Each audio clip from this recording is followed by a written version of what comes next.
मनुष्य को कभी भी क्रोध की सजा नहीं मिलती, बल्कि क्रोध से सजा मिलती है। हजारों लड़ाइयों के बाद भी मनुष्य तब तक नहीं जीत सकता जब तक वह अपने ऊपर विजय प्राप्त नहीं कर लेता है। सूर्य, चंद्र और सत्य, ये तीन चीजें कभी नहीं छिप सकती। मनुष्य को अपने लक्ष्य को प्राप्त करने से ज्यादा अपनी यात्रा पर ध्यान देना चाहिए। जैसे लाखों शब्दों के बीच एक शब्द आपको शांति दे जाता है। जीवन में शांति और खुशी चाहिए तो कभी भी भूतकाल और भविष्य काल में न उलझे। सत्य की राह पर चलने वाला मनुष्य जीवन में दो ही गलतियां कर सकता है।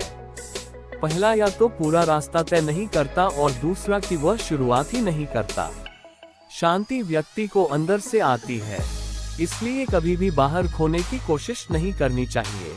कभी भी बुराई से बुराई खत्म नहीं होती, हमेशा बुराई को प्रेम से ही खत्म किया जा सकता है। जो व्यक्ति अपना जीवन को समझदारी से जीता है उसे मृत्यु से भी डर नहीं लगता। मनुष्य अपने अच्छे और बुरे स्वास्थ्य का जिम्मेदार स्वयं है, इसलिए वह खुद के खानपान का जरूर ध्यान रखें। चीजें ज्यादा देर तक छुपी नहीं रह सकती, वे हैं सूर्य, चंद्रमा और सत्य।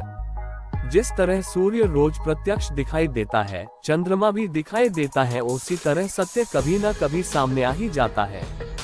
अतः असत्य को अपने आचरण में ना उतारे, उससे दूर रहने में ही मनुष्य की भलाई है। अपनी प्राण रक्षा के लिए भी जानबूझकर किसी प्राणी का वध न करे। जहाँ मन हिंसा से मुड़ता है, वहाँ दुख अवश्य ही शांत हो जाता है। बुराई से बुराई कभी खत्म नहीं होती। घृणा को तो केवल प्रेम द्वारा ही समाप्त किया जा सकता है, यह एक अटूट सत्य है। जैसे मैं हूँ वैसे ही वे हैं, और जैसे वे हैं वैसा ही मैं हूँ। इस प्रकार सबको अपने जैसा समझकर न किसी को मारे, न मारने को प्रेरित करे। मनुष्य यह विचार किया करता है कि मुझे जीने की इच्छा है, मरने की नहीं, सुख की इच्छा है, दुख की नहीं।